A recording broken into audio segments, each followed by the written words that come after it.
നമസ്കാരം. എന്തൊക്കെയുണ്ട് വിശേഷം? ഞാൻ സതീഷ് വയനാട്. ഒരു സ്ഥലം കാണാൻ പോയാലോ? മൈസൂർ മുത്തങ്ങ ഗൂഡല്ലൂർ. അവിടെ ഒന്നും അല്ല കേട്ടോ. ഇത് ഇവിടെ കുറച്ച് ദൂരം. ഇവിടെ നമ്മുടെ ചെക്ക് പോസ്റ്റ് വരെ ഒന്ന് പോയിട്ട് വരാം. അവിടെ അല്ലാതെ അതിനപ്പുറത്തേക്ക് കിടക്കാൻ നമ്മുടെ വണ്ടിക്ക് പെർമിറ്റ് ഇല്ല. നമ്മളെ ഓട്ടോയല്ലേ. അപ്പോ കണ്ടില്ലേ, എനിക്ക് ഇതൊക്കെ കണ്ടിട്ട് അതേപോലത്തെ സ്ഥലം അവിടെ അപ്പുറത്ത് ഞാനും വേറെയും കണ്ടിട്ടുണ്ട്. ഒരു ഗ്രാമമുണ്ട്. ആ ഗ്രാമത്തിലേക്ക് പോകണമെന്നുണ്ട്. പക്ഷെ ഇപ്പൊ എന്തായാലും നടക്കില്ല. ഇപ്പൊ നടക്കാന്ന് വെച്ചാല് നമുക്ക് അവിടെ കുറച്ച് ആളുകളുള്ള ഒരു ബന്ധം സ്ഥാപിച്ചതിന് ശേഷം മാത്രമേ അവിടെ പോകാൻ പറ്റുള്ളൂ. അല്ലാതെ അങ്ങോട്ട് പോകാൻ പറ്റില്ല. പിന്നെ വഴിയിൽ നിർത്തി ഫോട്ടോ എടുക്കാനൊന്നും പറ്റാത്ത സ്ഥലമാണ്. ഹൈവേയില് അങ്ങനെ പറ്റില്ല. എന്ന് വെച്ചാൽ ഹൈവേ വെച്ചാൽ ഫോറസ്റ്റിന്റെ ഉള്ളിൽ കൂടെ അല്ല. അത് എല്ലാവർക്കും അറിയായിരിക്കും. വയനാട് വഴി മൈസൂർ, ബാംഗ്ലൂരൊക്കെ പോയിട്ടുള്ള ആളുകൾക്കൊക്കെ അറിയായിരിക്കും. പക്ഷെ എന്തായാലും ഇതാ ആ കാണുന്ന കണ്ടില്ലേ, അത് അവിടെ കാണുന്ന ആ മുളം കൂട്ടി ഏർപ്പാട് ചെയ്തു തരാം. ഈ ചേട്ടന്മാരെ നമ്പർ ഞാന് വാങ്ങി വെക്കുന്നുണ്ട് കേട്ടോ. എവിടുന്നാണ് എടുക്കുന്നത്? കാട്ടിന്റെ ഉള്ളിൽ, ഉൾക്കാട്ടിൽ പോയിട്ട് എടുക്കുന്നതാണോ? ഇവിടെ ആനയൊക്കെ ഉണ്ടോ? ആനയൊക്കെ ഉണ്ട് അല്ലേ? ആനയൊക്കെയുള്ള സ്ഥലമാണ്. ഇവിടെ ഒന്നും അധികം നിൽക്കാൻ പറ്റില്ല അല്ലേ? ഉള്ളിൽ പോയിട്ടാണ് എടുക്കുന്നത്, കാടിന്റെ ഉള്ളിൽ പോയിട്ട്. എന്താണെന്നറിയോ, ഞാൻ ഇവിടെ ഇറങ്ങിയിട്ട് ഇവരുടെ അടുത്ത് ചോദിക്കാത്തത്, ഇവിടെ ഇറങ്ങി കഴിഞ്ഞിട്ടുണ്ടെങ്കിൽ ഫോറസ്റ്റുകാർ കണ്ടു കഴിഞ്ഞിട്ടുണ്ടെങ്കിൽ ഫൈൻ ഈടാക്കും. അപ്പൊ അതുകൊണ്ട് എനിക്ക് ഇവിടുന്ന് ഇറങ്ങിയിട്ടൊന്നും ചെയ്യാൻ പറ്റില്ല കേട്ടോ. അതുകൊണ്ടാണ്. അല്ലെങ്കിൽ ഞാൻ ഇവരുടെ അടുത്ത് കുറച്ചു നേരം നിന്ന് സംസാരിക്കുമായിരുന്നു. മഴ നനയണ്ട കേട്ടോ. നിങ്ങളിപ്പോ എവിടേക്കാ പോണത്? കുറച്ചൊക്കെ പറയോ? മുത്തങ്ങ പോവാണോ? ഇത് വിൽക്കാൻ പോവാണോ? ഇത് എവിടെ കൊടുത്തത്? അടച്ചു വെക്കും മഴ വെള്ളം. ഇത് എവിടെയാ കൊടുക്കുന്നത്? അവിടെ ആളിന്റെ കുറച്ചിട്ട് സാധനം മേടിച്ചിട്ട് പോകാൻ വേണ്ടിട്ട്. തിരിച്ച് സാധനം മേടിച്ചിട്ട് കാശുണ്ടെങ്കിൽ നമുക്ക് വാങ്ങിക്കാറുണ്ടോടാ. നല്ല സാധനമായിരുന്നു.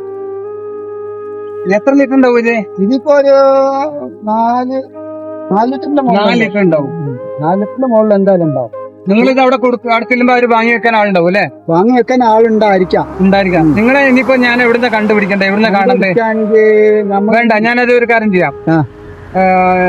ഞാൻ തിരിച്ചു നിങ്ങൾ ഇവിടെ ഉണ്ടാവില്ലേ? ഞാനിപ്പോ തിരിച്ചു വരുന്ന സമയത്ത് ഞാൻ നിങ്ങളെ കയറ്റിട്ട് പോകാം. അപ്പൊ ഞാൻ പരിചയപ്പെടാം. എവിടെയാണ് നിങ്ങൾ? വള്ളുവാടിയാണോ? എന്റെ പേര് ഒന്നുകൂടി പറയൂ. കുഞ്ഞൻ. സോറി കേട്ടോ, പേര് ഒന്നുകൂടി ചോദിച്ചു. കുഞ്ഞൻ. ആയിക്കോട്ടെ, ഞാൻ വരാട്ടോ. ആയിക്കോട്ടെ, കാണാട്ടോ. താങ്ക് യു കേട്ടോ. എനിക്ക് ഇത് എന്തായാലും വല്ലാത്തൊരു അനുഭവം തന്നെയാണ് കേട്ടോ. പൈസ ഇല്ല, അതുകൊണ്ടാണ് കേട്ടോ വാങ്ങിക്കാത്തത്. 2000 ചില്ലാൻ രൂപ വേണം. ഈ ചെറുതേന്റെ വില നിങ്ങളെല്ലാവരും ഒന്ന് ചോദിച്ചാൽ മതി. അതിനെ പറ്റിട്ട് അറിയാം. പ്യുവർ സാധനം കിട്ടൂല. ഇത് ഇനി അവരത് എത്രയോ ദൂരം നടന്നു പോയിട്ട് വേണം അടുത്ത ഒരു ടൗണിൽ പോയിട്ട് കൊടുക്കാന്. അവിടെ കൊടുത്തു കഴിഞ്ഞാല് കിട്ടുന്ന വിലയാണ് ഇപ്പൊ അവര് എന്റെ അടുത്ത് നിന്ന് ചോദിച്ചത്. അവർക്ക് പാവം, അവര് ഒരു ബാർഗനിങ്ങിന്റെ വിഷയം അവരോട് ഇല്ല. നമുക്ക് വാങ്ങിക്കാൻ പൈസ ഇല്ലാത്തതുകൊണ്ടാണ്. ഇനി ഞാനത് അവരുടെ കോണ്ടാക്ട്, അവരുടെ നമ്പറൊക്കെ ഞാൻ സംഘടിപ്പിച്ച് വെക്കും.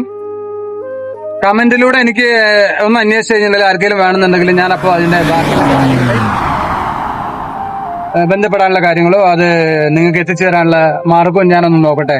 എന്താണെന്നറിയോ, ഇതൊരു ബിസിനസ് ആക്കി മാറ്റാനല്ല. പ്യുവർ ആയിട്ടുള്ള സാധനം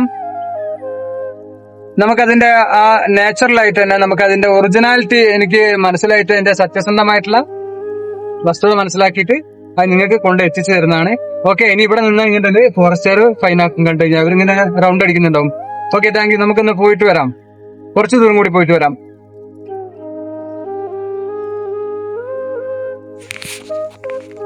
വളരെ ശുദ്ധമായിട്ടുള്ള തേനാണ് കേട്ടോ. അവരൊരു മായവും ചേർക്കാതെയാണ് കൊണ്ടുവരിക. അവർ അതിനെ നിൽക്കില്ല. അങ്ങനത്തെ പരിപാടിക്കൊന്നും അവർ നിൽക്കില്ല.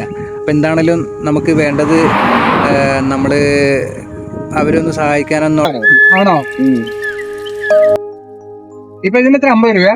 എന്തായാലും ഇങ്ങോട്ട് വാങ്ങിക്കില്ല.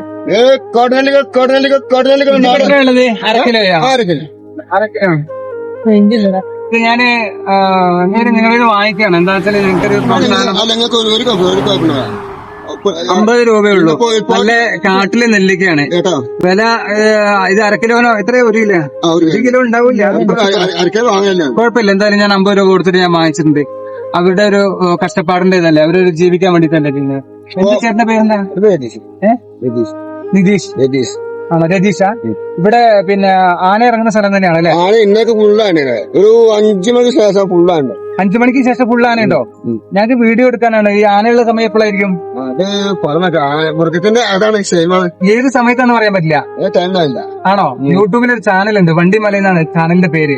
ഒന്ന് യൂട്യൂബില് വണ്ടിമല എന്നുള്ളത് അടിച്ചു നോക്കണം. ഞാന് അമ്പലവീടാണ്. ഞാന് ഇല്ല വന്നപ്പോ ആനയെ കാണുന്ന കേട്ടിട്ട് വന്നു ഇന്നതൊരു റോട്ടിലിറങ്ങി നിൽക്കുന്നുണ്ടാവും അല്ലെ? ഓ ഇങ്ങനെ ഈ സൈഡ് ഇവിടെ ഒക്കെ ഉണ്ടായിരുന്നു അല്ലെ? നിറയെ ഉണ്ടായിരുന്നു. വൈകുന്നേരങ്ങളിലൊക്കെ ഉണ്ടാവും. 5:30 അങ്ങനെ ബുദ്ധിമുട്ടിക്കൊന്നുമില്ല ആന? ഇല്ല അങ്ങനത്തെ കുഴപ്പമില്ല. അങ്ങനെയൊന്നുമില്ല. നമ്മളിങ്ങനെ പോവുകയാണെങ്കിൽ കുഴപ്പമൊന്നുമില്ല. കാരണം അവരൊന്നും ആന ഉപദ്രവിക്കില്ല എന്നുള്ള ഒരു രീതിയാണ് അവരുടെയൊക്കെ ഇതിന് നമ്മൾക്ക് അറിയാൻ ഇതിനു മുമ്പൊക്കെ ഇടയായിട്ടുള്ളത്. അപ്പം എന്താണെങ്കിലും നമുക്കിങ്ങനെ കുറേ അനുഭവങ്ങൾ കൂട്ടിച്ചേർത്ത് അവരുടെയൊക്കെ അനുഭവങ്ങൾ ചോദിച്ചറിഞ്ഞ് നല്ലൊരു വീഡിയോ ചെയ്യണമെന്നുണ്ട്. നിങ്ങളെല്ലാവരും സപ്പോർട്ട് ചെയ്യണം കേട്ടോ. അപ്പം നമ്മളീ കാണുന്നത് പൊൻകുഴി